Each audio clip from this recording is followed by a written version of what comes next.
And some of them are brutal, and some of them are less brutal, and some of them are just like, they're doing whatever. Some of them have been living in communities for generations, and so they push into they get pushed out. They come walk into the Roman territory, and it's like, look, man, hey, look, we really don't want to fight, but we got nowhere to go. We got burned out of our homes by these people, so they come in.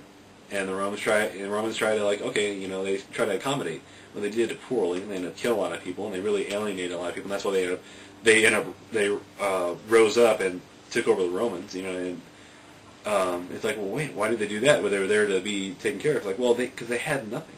They were starving, and the Romans just didn't thought of anybody's non-Roman as totally as just dog shit, worthless. They just didn't care about them. They didn't feed them. They didn't provide for them. They were so selfish, was the thing. And it was like, yeah, because the government, as we can see in Rome, is like it's all self-serving. The organization is all self-serving. There's very little, anyways. So even when you have administrators, the Romans would obviously have to have administrators to just keep, because you can imagine the workforce for the city were slaves and freemen who could be hired for it, and you have certain professionals you employ.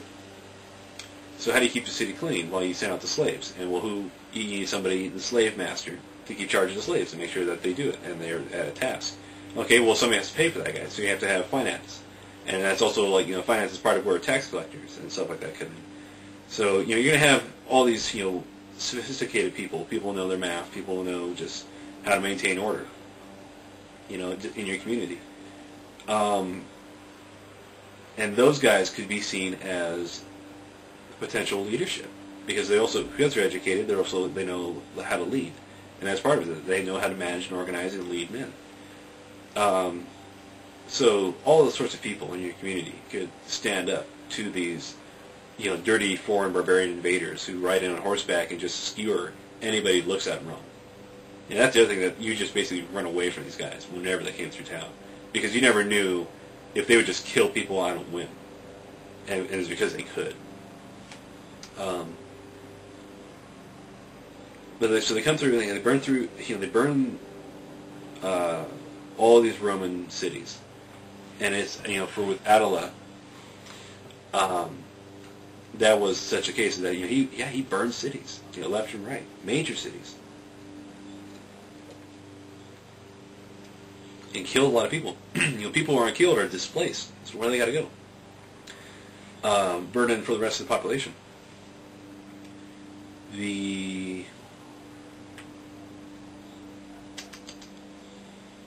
the Romans couldn't get the money together to fund an army, and that was the other problem. So you had whatever partisan forces in the community would stand up to the Huns who were in charge and get cut down immediately as soon as there was a rumor that hey let's try to get rid of these guys. Let's try to defend ourselves. Well, the Huns just come through, burn down whatever house you guys are hiding in, basically. And you have no real professional soldiers, and weapons cost money to make. So that's what ends up happening. And so all these people are displaced and they're struggling, and it's like the barbarians are in charge now. It's like, hey, we're in charge. Everybody, you bow down to us. But you get communities of people and peasants, especially, and so where do they go? Well, for a lot of them, they're going to go to the woods because, for one thing, you're living so close to nature to begin with. They could take care of themselves, and you can imagine that, they would just kind of scatter and start little villages and little communities up in tucked away in whatever places out in the forests, stuff like that, or that they could reform as a community and just realize, all right, well we just have to suck it, we just have to suffer and bear it, and work for these guys, and when they want money, we'll give them money, And if they want more money, well, we'll give it, and we'll show, we'll bring out empty sacks and give that to them, this kind of thing. And that's probably what a lot of, some of them end up doing. And that's where like some semblances of civilization and culture could be maintained. Because the other thing to imagine is that if your city's burned, and part of what is your city is like your education and your life and your what makes you a community.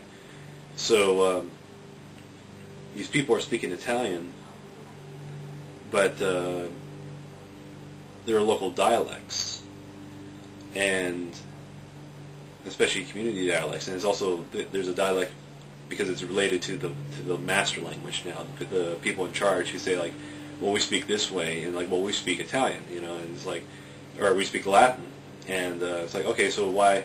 Well, maybe I'll speak Italian too, but really I want you to speak my language. So that's why Grimm's Law and different languages come into effect.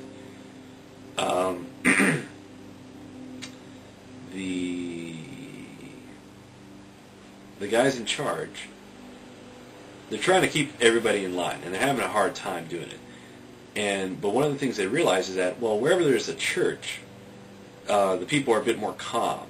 They're a bit more, they're less likely to do stuff. And what you realize is that, well, it's because the guy in charge, he basically says, okay, don't worry, have faith in the Father. Have faith in God, and the light will come. We'll be together. So the church informally organizes a group of people and keeps them calm. And the Mongol, overlord, realizes this and says, oh, well, fine, build churches. Oh, I have to appear, you know what? If it helps that, if I appear more Christian, fine. Hey, I'm the rightful Christian, God. Put on the vestments and stuff like that, to say, hey, look, I look nice, don't I? As, your Christian representative here on earth.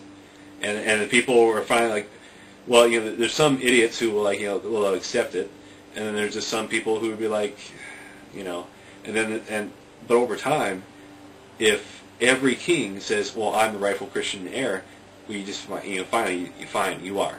You just have to accept it. Because, frankly, you guys have been in charge of us for hundreds of years, and we still haven't, gotten rid of you, and what, I don't, it gets to the point, like, even the people don't remember what life was like, under Roman times.